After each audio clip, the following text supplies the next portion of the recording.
perkenalkan nama saya Gita Irani Fatimatus Soleha. Di sini saya akan menjelaskan bagian deskripsi struktur organisasi fungsional.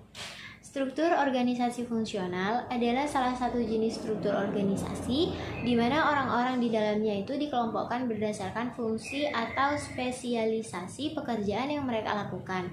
Dalam struktur ini, departemen atau unit kerja dibentuk berdasarkan tugas-tugas yang sama atau sejenis. Contohnya, ada departemen keuangan, pemasaran, produksi, dan sumber daya manusia.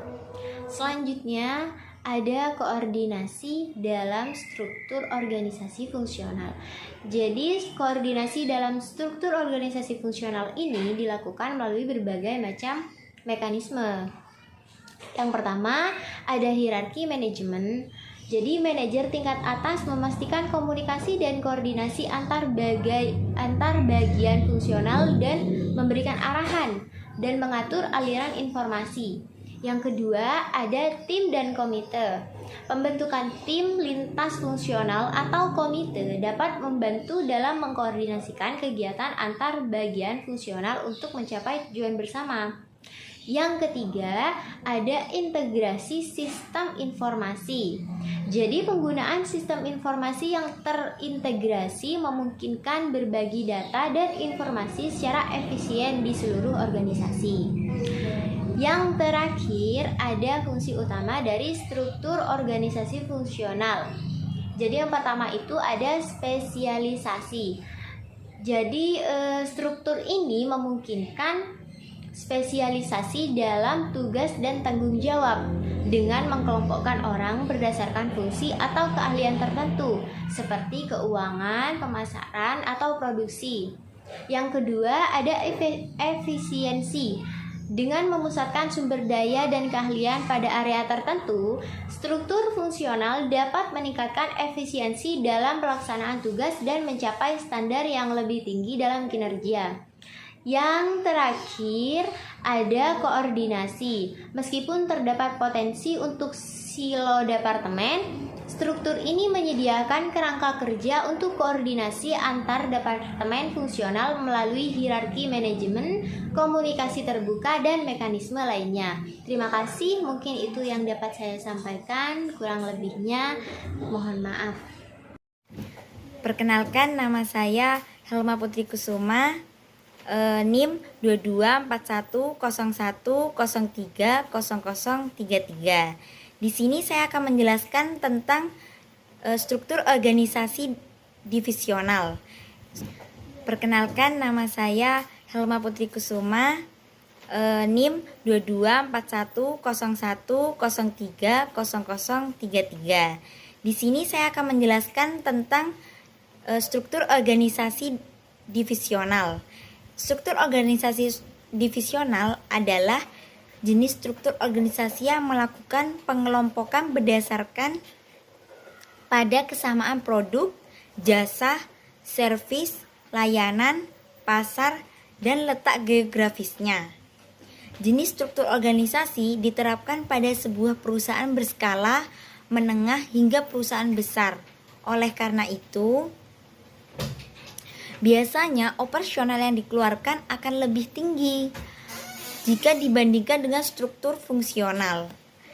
Dengan menerapkan struktur organisasi divisional berarti perusahaan akan lebih memiliki kemudahan pengelolaan karena memecahkan divisi-divisi dalam perusahaan menjadi bagian yang lebih kecil. Sedangkan kelemahannya terletak pada masalah alokasi sumber daya, serta distribusi biaya-biaya yang harus dikeluarkan oleh beberapa perusahaan.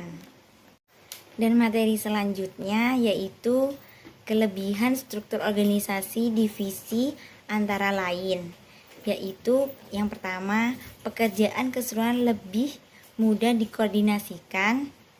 Yang kedua, presentasi kerja tinggi dapat dipertahankan. Ketiga, keputusan lebih cepat, lebih mudah untuk menilai prestasi kerja.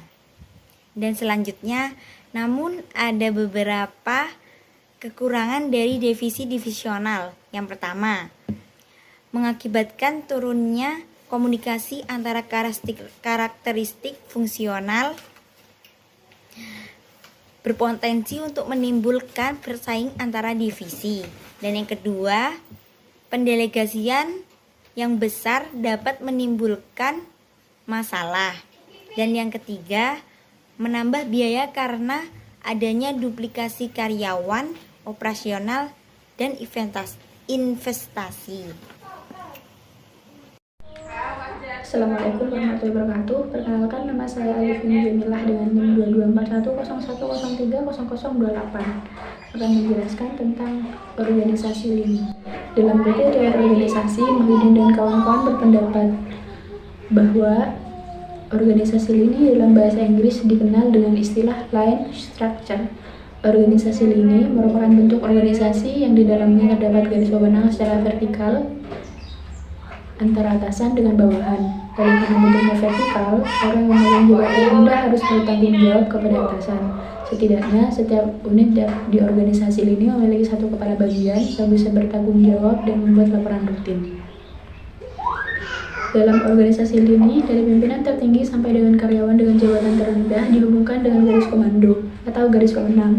Itulah sebabnya jenis struktur organisasi ini juga lebih dikenal dengan organisasi militer. Kelebihan struktur organisasi lini adalah kesatuan pimpinan terletak pada satu orang, sedangkan kelemahannya adalah adanya ketergantungan pada satu orang dalam struktur hierarkinya.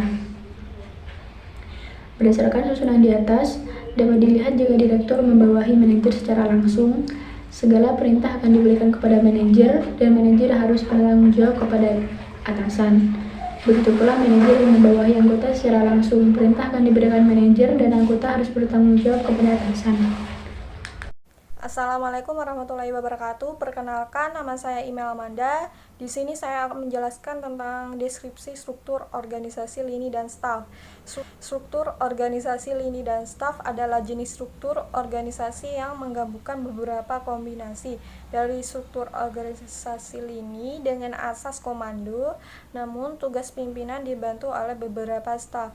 Setiap staf pada struktur organisasi lini dan staf memiliki peran dalam memberikan saran, memasukkan bantuan pikiran, ide-ide dan gagasan baru, serta data-data informasi yang dibutuhkan oleh pimpinannya. Struktur organisasi lini dan staf sangat cocok diterapkan pada perusahaan berskala kecil karena memiliki kelebihan pada tingginya disiplin moral para karyawan sesuai dengan deskripsi tugasnya masing-masing. Contohnya, yang pertama, hubungan atasan dan bawahan tidak bersifat langsung. Yang kedua, pucuk pimpinan hanya satu orang dibantu staf. Yang ketiga, terdapat dua kelompok wewenang, yaitu lini dan staf. Yang terakhir, jumlah karyawan banyak. Yang kedua adalah koordinasi dalam struktur organisasi lini dan staf dilakukan melalui berbagai mekanisme. Adalah yang pertama, komunikasi vertikal. Komunikasi langsung antara atasan dan bawahan memungkinkan informasi dan instruksi untuk diteruskan secara efektif. Yang kedua, komunikasi horizontal. Komunikasi antara karyawan yang berada pada level yang sama memungkinkan informasi dan ide-ide untuk dipertukarkan dan dikembangkan. Yang ketiga, penggunaan media komunikasi. Penggunaan media komunikasi seperti email, pesan singkat, dan telepon memungkinkan informasi untuk diteruskan secara cepat dan efektif.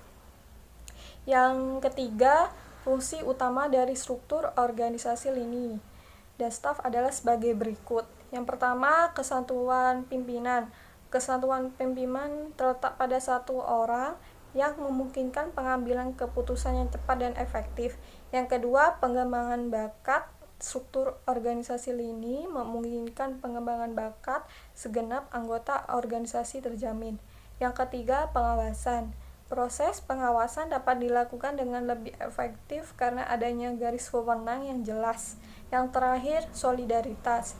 Rasa solidaritas dan spontanitas seluruh anggota organisasi besar.